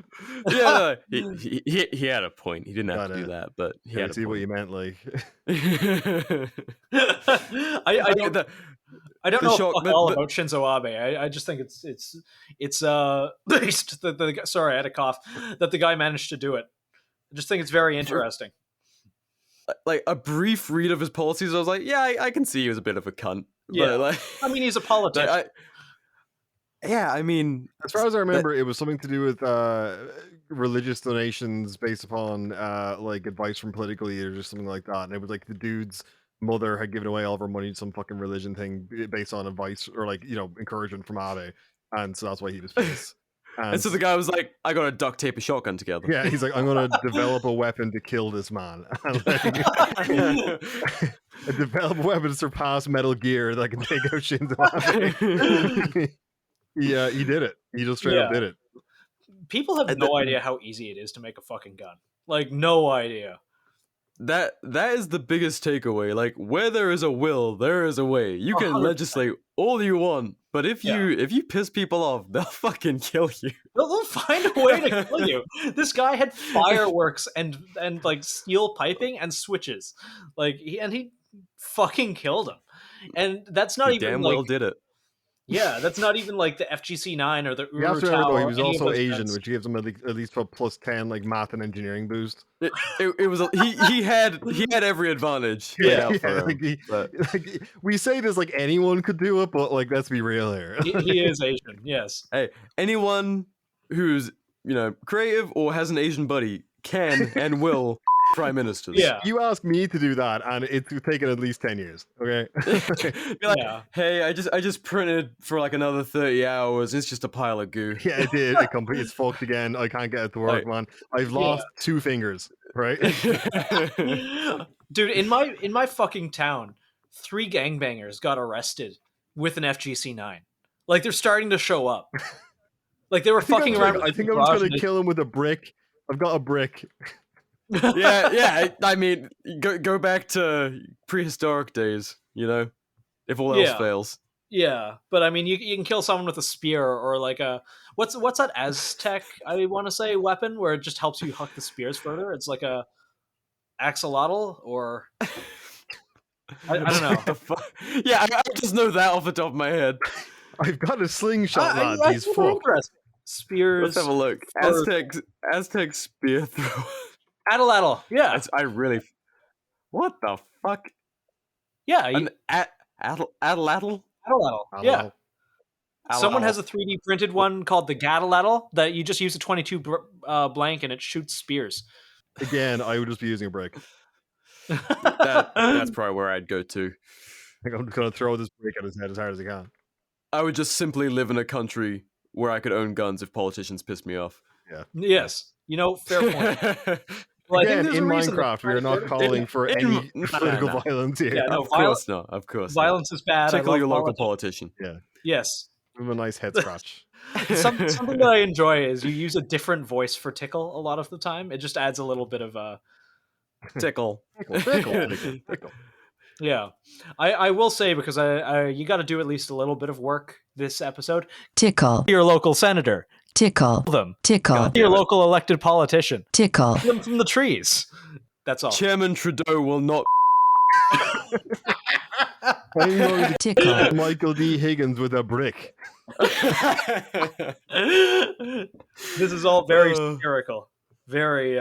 Please censor all of that. I promise the audience we're going to go back to regular interviews soon.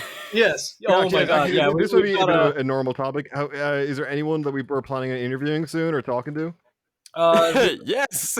Adam, I'm not sure we should immediately follow up on. Yeah, maybe actually not. We have a good Who's the next person we're going to invite on this show? who totally agrees with all of our opinions on things. Yes, absolutely. We speak for everyone that we have on the show. All of our opinions are hereby shared by every single guest that we've had. Basically interchangeable. Yes. We're just a conglomerate. We're all the same person. This is run by an AI. No, we are looking at having someone from Spiritus Systems. Yes. Adam, the owner. He's a guy. Yeah.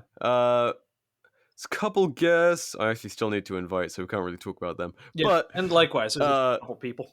I want to have Colin Underdahl again. He's a good boy.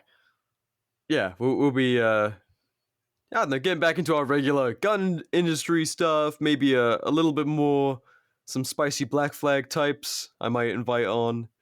Can we bring Wendigoon back? I love Wendigoon. Yes. Of course we can bring Wendigoon back. He's the best. He's wonderful. One of us. Yeah. Gobble, gobble.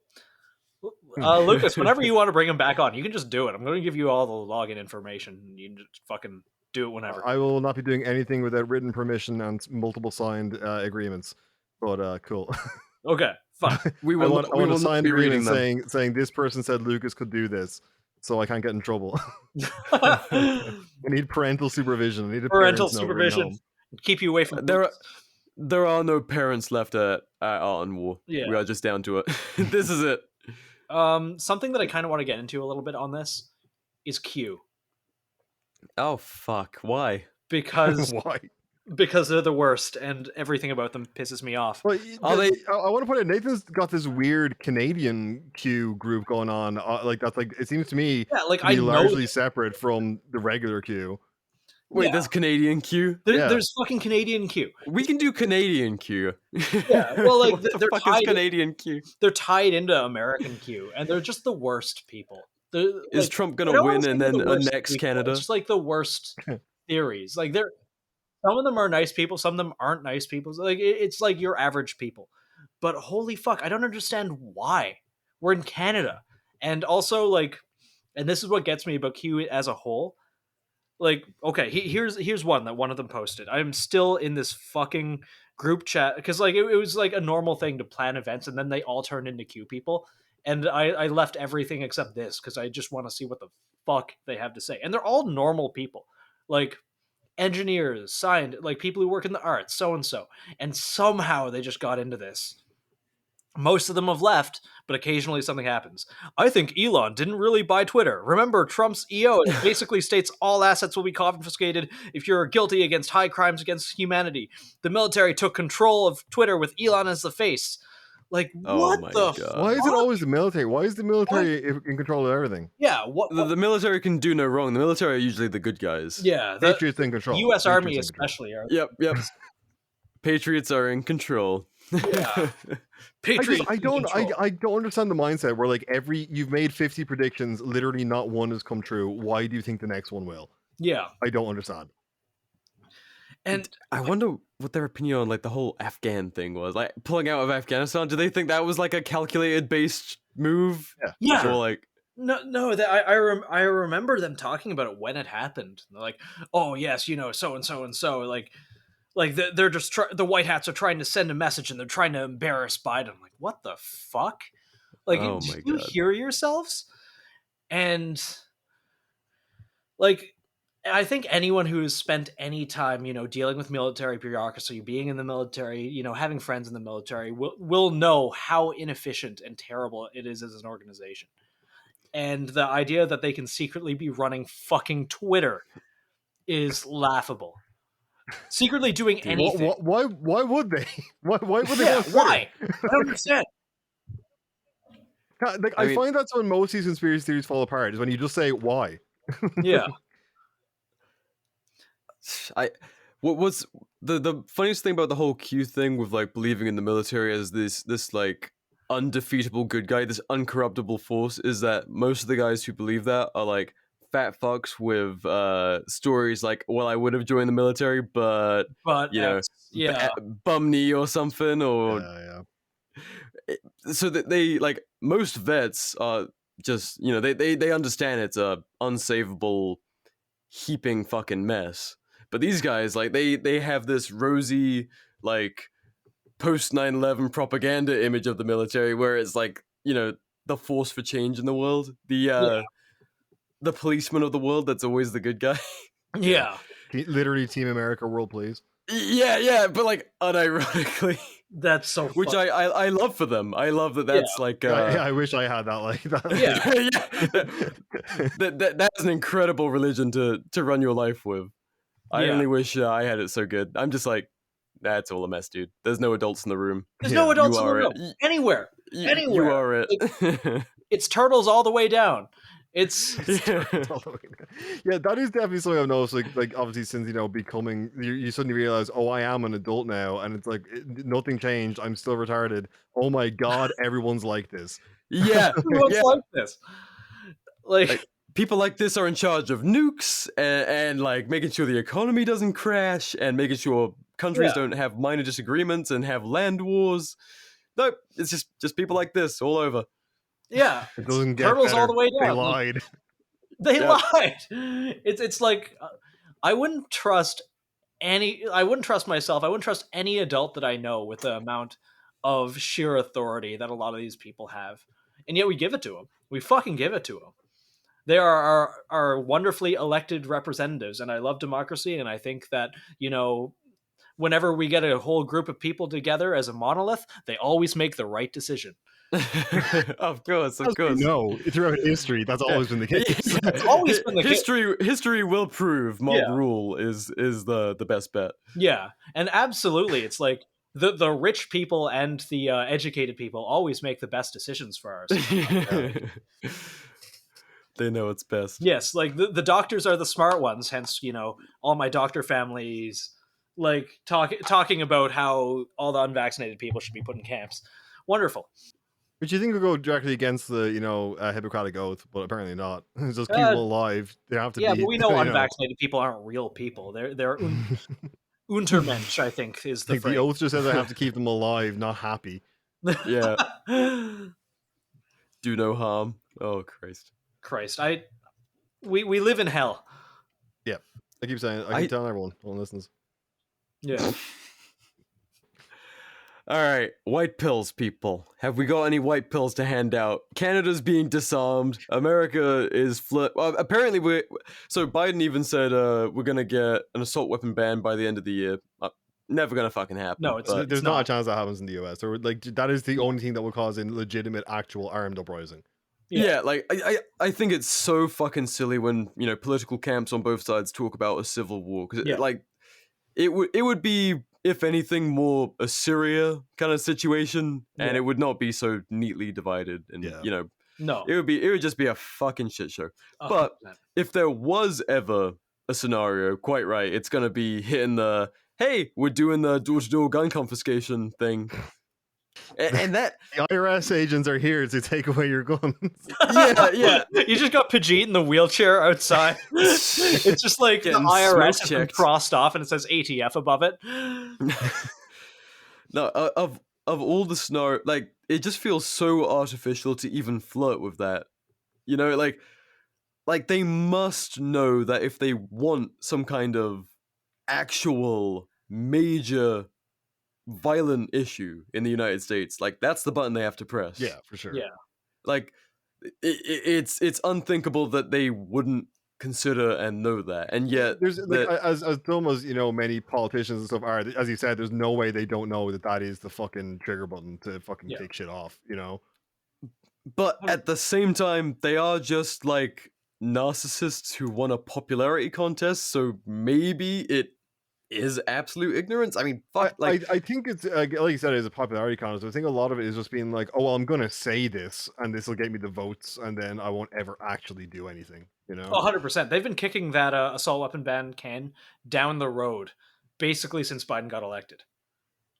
Yeah, over 2 years now, and now it's being kicked off. Like, oh, we'll get one before the end of the year. Now it's next year. Now it's oh, we'll get it definitely if we beat Trump next election. Like it's going to go on forever. Well, and didn't we had like an insane rise in gun ownership in the US because of all of the panic buying since the pandemic, and then the riots, and then all the talk of gun bans and stuff. Like there was someone like Palmetto State Armory kicked out, what was it, like oh, I love 400,000 guns. Shout out to James from PSA. Yeah. It was something like that. Like it's a genie that cannot be put back in the bottle now. Yeah, like all of these guns are out there in circulation. Someone has them, and like when I see the coping being like, oh, there's not actually that many gun owners. The sheer number of guns that are on the street is insane. The idea of banning them, stopping gun crime, is fucking ridiculous. Oh, 100%. I was with this whole the Oregon thing going on, I was reading some comments on it between like liberals and leftists, and it was funny seeing not the usual kind of back and forth between a conservative and a liberal on this, but seeing like a liberal and a leftist talk about it. They're like, you guys are given the okay, like you guys are enthusiastic about sending cops to every single door, and then they ended their thing. They're trying to appeal to this liberal with like ACAB, right? Yeah, and they're just like. Well, if it saves one life, it's like, oh my god, you guys were like out on the street. Multiple. Okay. yeah. There's going to be so much police brutality. You have no fuck, and they're like, and the leftist was arguing like, who this is going to mainly affect, right? It's going to be the already over-policed neighborhoods, and they're like, just kind of blasé about it. It's just total cognitive dissonance from the actual fallout of doing this, because it's always like a feel-good thing to say, we're going to do the assault weapons ban, we're going to confiscate them, we're going to take your guns and shit. It's like, it's not going to be the fucking, it's not going to be the other that you want being policed that's actually feeling the full force of the boot. Yeah, it's going to be the, like, poor neighborhoods, predominantly, black neighborhoods, minority neighborhoods. And it will get to everyone, don't get me wrong, but it's these people. And I saw this for example, in Canada's thing. It's like, oh, we're just trying to protect minorities. We're trying to protect minorities from, because like only racist white people will ever buy a gun and, immediately use it to shoot minorities. What are you talking about? It's that's fucking. Are you fucking high? What the fuck are you talking about? But it's such a lazy way of debating. It is. And like just admit you just want to get rid of guns. Just admit it. Like, I'll respect you more if you just admit it instead of bringing fucking race into it, because we both know it's not about that, and we both know that, like, a Sikh or a black person or a woman can pull a trigger, as well as any white guy. Well, plus in Canada, I mean, the Mohawk natives called, and they're trying to remind you guys about the Oka crisis. Like, Oh yeah, did they ban, was it AKs because of that? AKs, because yeah, the native people had AKs, and right after the Oka crisis, where an armed minority stood up to the government, they eventually got beat down, and the government responded by banning most of their guns. Yeah. And it's like, okay, so where have we seen that before? Yeah, 100%. And people are like, "Oh, it'll never happen." And then in the same breath, they'll be like, "Oh, we're colonizers on stolen land. Let's give more money to the colonizer government. Let's give more power to the colonizer government. Let's take away the guns from the natives because they are affected by this too." Like, holy fuck.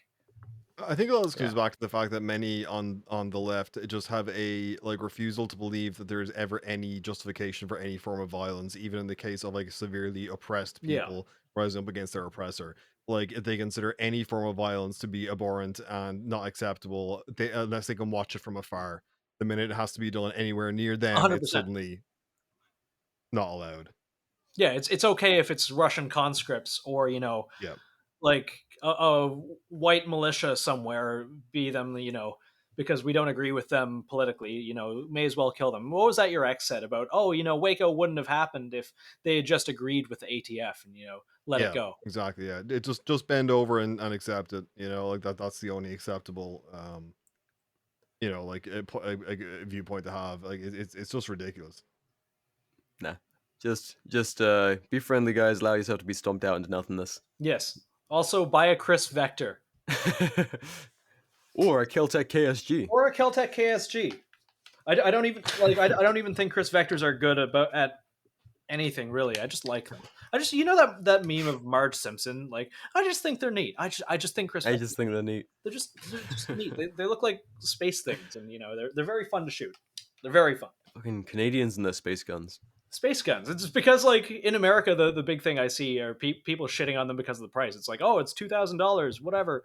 And here it's like, oh, it's $2,000. That's a steal. We don't really have any other options. So, people have to get like ACRs and X95s and Chris Vectors because there's not a lot of alternatives. So here's something I'm curious about.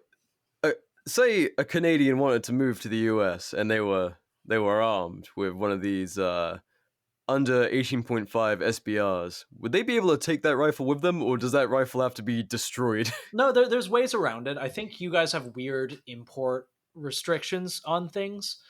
But I know loads of people who've gone to the States with their guns. And I know, and this is kind of something that's been going through my head. If I can't get somehow a sponsored anything, I'm just going to get property in the States and live there 6 months out of the year. And as a Canadian citizen, you can buy firearms with a hunting license. So, and if you had land in the US, would you be able to transfer firearms to yourself, like as an immigrant? Yeah, there's ways to do it. Even as a non-American citizen, you can bring your guns down. I know people who do it. Obviously a lot of this is state dependent, but unrelated follow-up question: how much of the Canadian border is unguarded? Oh, like most of it. Most. Oh, God, I went to the States the other day, and like I dress like a soccer dad at any given point because I don't like being bothered. But Also unrelated, do you own a ghillie suit and a map?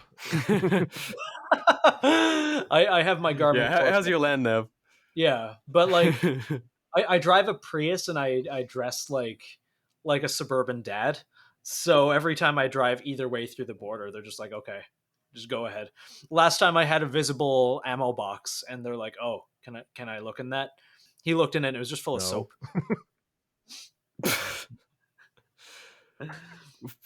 I have questions, but I didn't have anywhere better to put the soap. I had an empty ammo box and I had soap, so it went there. Women hate how easy it is for us to be happy. How can you live like this? What? The soap is in that box. Yeah, it's almost like it's what it's for. Just have an ammo can sitting in the corner of your shower filled with soap. It worked. It says in Sharpie on the top 9x19. I should probably tape over that and write soap. Actually, not ammo, just soap. Not ammo, just soap. For the drive back, I just like left all my boxes and bags open so no one would bother me. But they didn't even look. I've often flirted with the idea of like, how easy would it be to drive to Mexico concealed carrying? I wonder. I think it'd be easy. I think it'd be easy to get there. I don't know how easy it would be to get back. Yeah, I don't know. They've ruined this country. I want to go down to Mexico for a weekend carrying. Come on now. Yeah, It's my right as an American now. just take a high point. Just take like a vacation throwaway gun. yeah, Jimenez or something. It's like when I travel to a country that you gifted to a small Mexican child on your way back. There you go, son. Here you go, Pablo. Be safe. you just Thank trade you, it thank you for everything. Si, senor. This is what runs off. Shots in the distance. Oh my god, my mind jumps to like every time I travel, I just like I take this shitty like Walmart paring knife with me because I don't want to lose a Spyderco, and I think that's like one of Ed Calderon's things. He recommends just like whenever you land somewhere that's non-permissive, just go buy a paring knife, and like he has instructions on how to make a very simple inside the waistband sheath for it that you can just like throw down a storm drain if you ever had to use it. Use it for like cutting fruit, obviously. Not ventilating. Not muggers. Yes, not muggers. That would be bad. No, I love shit like that. I mean, especially now that I'm a newly minted American, I'm like, okay, well, I've had a gun on me for like years now. How do I ever go back? Oh That would man, be pretty hard, I imagine. I'll land in England and like immediately get stabbed and be like, wish I had, God damn it, fuck. wish I had my Glock 19. yeah. These I find neat. I'm going to have a plug for. I bought this like way before, and he definitely doesn't listen to this, but I don't care. The Necro Maker on Instagram. I think there's periods between them. It's a G10 stabbing shank hidden inside a Sharpie body, and I fucking love it. See, my luck, I always have like 3 Sharpies on my person. I'd grab the wrong You fucking grab the one. wrong one and just like Little dot on them. So you get absolutely blown the fuck away. that. Oh my god. Yeah, no, same. I have a little bit of tape indicating, but this is my travel Sharpie for no real reason. Just if I have to open a box or something. Completely, no weapons here. Or take an airplane. Exactly. Decide that the airplane's not going to a place you want to go. Turn around. you can. It's a course correction device. It's like, hey, this airplane is a non-permissive environment, and I don't like where we're heading. fuck. Everything we say on this podcast is satire. Everything. In Dude, Minecraft. Minecraft. I have to get this show out by tomorrow. I'm fucked. Oh Jesus! On that note, we should probably I've been wrap good it up. this episode. You have been. I've been the one badly behaved. No, Of course, me too. I've caused my own problems. We're all nasty boys. We're just a bunch of nasty boys. In Canada. We're all In Canada. good boys. Never done it. Never broken a law. Absolutely not. I love the law. It's the only thing that keeps us safe. I want to deep throat a cop. I love law and order and justice and the American way. Me too. I would never wish death to the great destroyer of the world, Which one? USA. the You know who I infidels. love? The infidels. Klaus Schwab. Yeah, Who? Sorry, say again.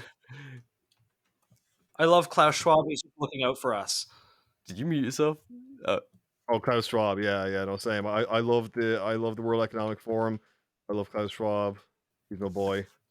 I look forward to eating bugs. Same. Yes. No. Same Delicious. here. Just cricket protein. Hell yeah. Wonderful. Hell yeah, brother. Anyways, yeah, we should probably wrap this up. Yeah. Monkey. Any closing comments on Canada's future for shooters? We're all fucked. If you comply, you're a fucking pussy. don't comply. Don't give into a single inch of this. If you can find a way, in your private GTA server to continue to train and do everything else, don't just make your stuff dusty. Find somewhere where you can do stuff. If you're already a felon, you may as well go the whole way. I say this, clearly in GTA, so you don't get a 5-star wanted rating. I want you to survive in your server as long as you possibly can. There you go.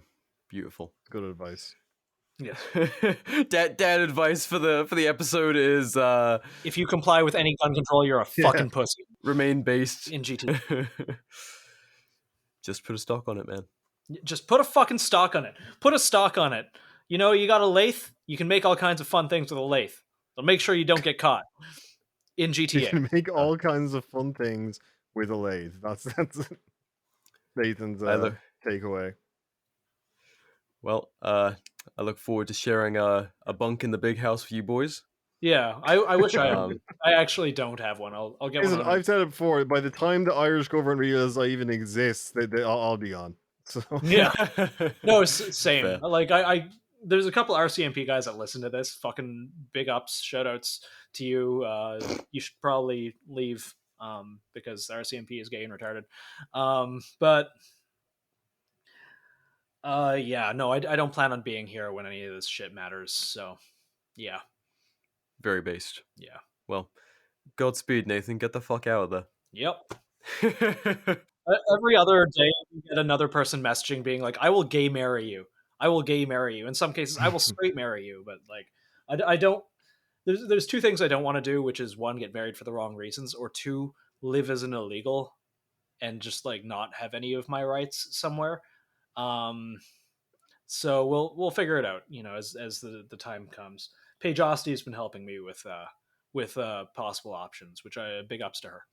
Marriage applicants. Yes. She's like, nah, not this one. No, not this one. No, fuck that. But no, I might like visit her down in Seattle and spend time with her and her boyfriend by Weapon Outfitters. So we'll see what happens.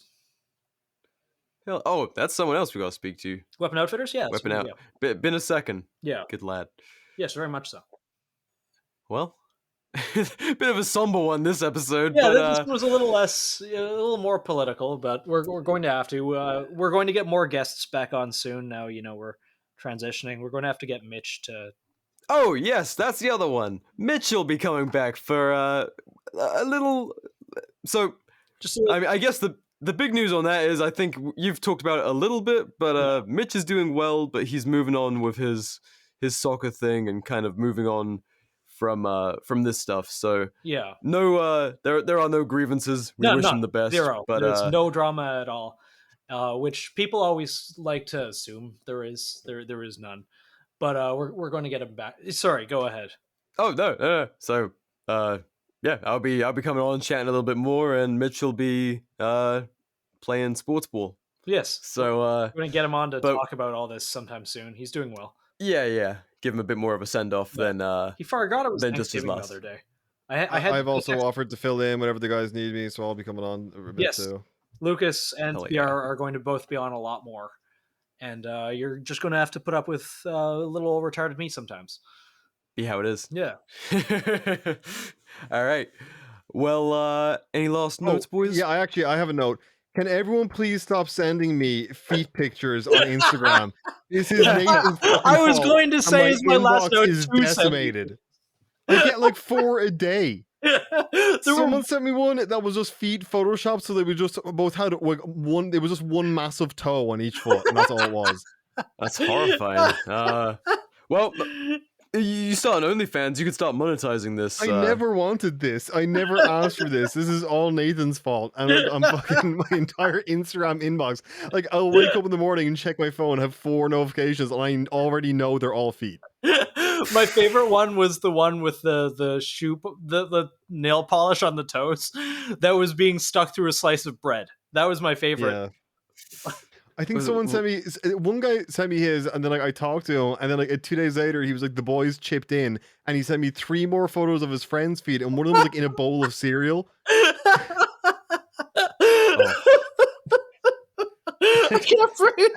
But the thing is that the first time this happened, I completely forgot that Nathan had said anything in the podcast about feet, and I was like, why the fuck are these fucking random dudes sending me feet? There's like, it was just one at first, and I was like, this is some fucking weirdo, and then just fucking ignored it. And then it happened a second time, and I literally messaged him like, okay, can you tell me why you're doing this? Because you're the second person. And he was like, oh, Nathan said it, and here's the clip. And I sent it to Nathan. Nathan's like, I have no recollection. And then I sent him the clip, and he's like, okay, I have a recollection now. Funny. See, this is exactly how our future court appearances are gonna go. They're gonna be like, so on January whatever, you said the following about the RCMP, and you'd be like, I have absolutely no recollection. I get like instant amnesia after every episode we do. I've got a friend that genuinely listens every week to like every episode, and he says to me shit like, oh, like that thing you said was like so good, and I was like, what the fuck did I say? I have no idea what you're talking about. Yeah. Instant brain dump. This is therapy. Yeah. Straight up. No, same. Honestly, like I don't remember. And people ask me after episodes, it's like, "Whoa, what did you talk about?" I'm like, I don't fucking know. I don't fucking know. I don't know. It's like I'm having a conversation, and I think like the improvisational tone lends itself to it a little bit. I'm just having a fucking conversation, and then I don't remember 9/10 of it the minute the conversation ends. Yeah, this isn't a structured show with segments, so we might have a clue what actually happened. It's just a stream of consciousness every episode. Yeah, I think the prompt for this one is we're going to talk about Canada guns for a second, and like that's, for a second. Yeah. We should do a thing like weekly where we all have to bring like show and tell one thing that we like. Everyone has to bring one thing we like this week and talk about it. This week, that thing is the Chris Vector. I like the Vector. Everyone should have one. Very based. Thank you, Nathan. Mm-hmm. No worries. It's not a Caltech KSG, but it's pretty based. This is true. All right. Well, thank you guys for listening. We'll be back again next week with probably a guest. Yes. With probably Adam Holroyd if he Spirit Systems. Okay, bye. Sweet.